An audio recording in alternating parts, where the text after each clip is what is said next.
কে এই গভীর জঙ্গলে কি করছেন? আমি সান্তা ক্লজ। তোমার মন খারাপ দেখে তোমার কাছে এসেছি।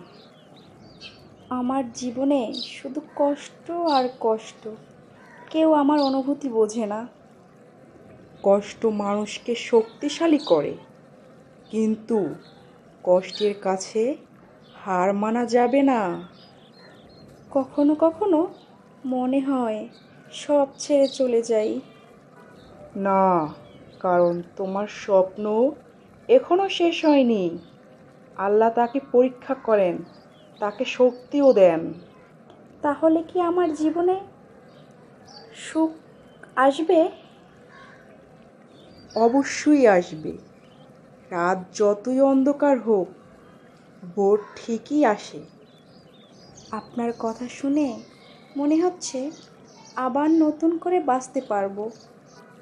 মনে রেখো, আশা হারিয়ে ফেলাই সবচেয়ে বড় হার।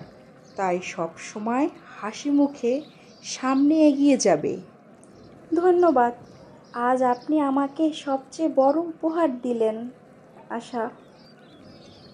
আর সেই আশাই তোমাকে একদিন তোমার স্বপ্নের কাছে পৌঁছে দেবে, সোনামণি।